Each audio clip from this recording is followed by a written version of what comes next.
বলছি আমি মোবাইল দেখি, তাও তোদের বিষয় সেজে না না। এই কালু, তুই কোথায় যাচ্ছিস? পায়খানা চাপিছে, বাথরুমে যাচ্ছি। ওই সব পাগল ভাগলে হবে না, আগে মোবাইল পাবো তারপরে কে যাবি। এই সোহেল, টনি আসছে? হ্যাঁ হ্যাঁ আসছে। এই আবার চলে যাচ্ছিস যে? প্রকৃতির ডাক ভাই, একটারে ঘুমো তোমার বাপ বেরো নাই। তুই আমাকে তুমি দিলে ছেড়ে দে, কাজ ছেড়ে আবার চলে আসবো। বাহ, তুই তো বিরাট নাটক করতে পারিস রে। 2 মিনিটের লেগে ছেড়ে দেবো আর তুই মোবাইলটা সামনে তুই চলে আসবি, তাই তো? দেখ বিশু, এখনই ভালো ভালো বলছি, টনি আসার আগে মোবাইলটা দিতে। এই আসিন, এটা টনি চলে এসছে। চ ছেড়ে দে ভাই, ছেড়ে দে, না হয় পেন্ট হয়ে যাবে।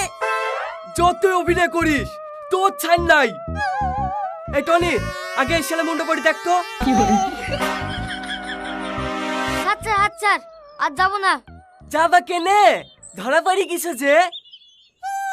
এই টনি, মন পড়া হইলো? কোথায় রেখেছিস রে মোবাইলটা? ও মোবাইল লাইনি, ওর পায়খানা হয়ে গেছে, ছেড়ে দে। আর ধরবি নি, ধর ধর, এই তো প্যান্টের মধ্যে আছে, হাত ভরে ধর।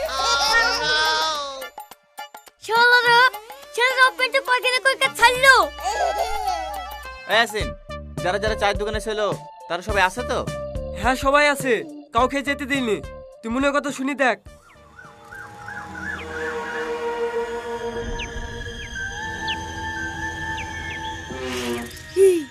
শালা সত্যি সত্যি পুরো কথা শুনতে পাই।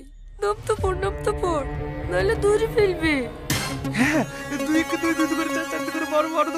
এই বাদ দোকানে 14 না, বাদ দোকানে 24। এটা এই মোবাইল নিয়েছে। এই শালা মোবাইল নিছে, বাস শালাকে।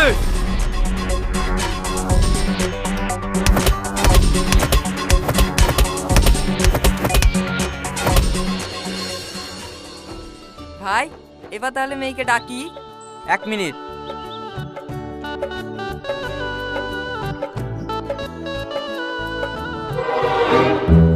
কি ভাই, ছেলে মুখে টেপ মারছেন কেন? ও কথা পরে শুনেন, আপনার আমার বাড়ি ঘর দেখে এসছেন? হ্যাঁ দেখি এসছি। ছেলের সাথে কথাবার্তা বললেন, ছেলে নিশ্চয় বুবা না? না না, বুবা কেন হইতে যাবে? ব্যাস, তাহলে এবার মেয়েকে ডাকেন।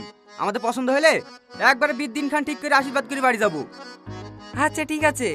এই সোহেল, জাবড়ি খেলে আসতে বল। ঠিক আছে বড়াব্বা।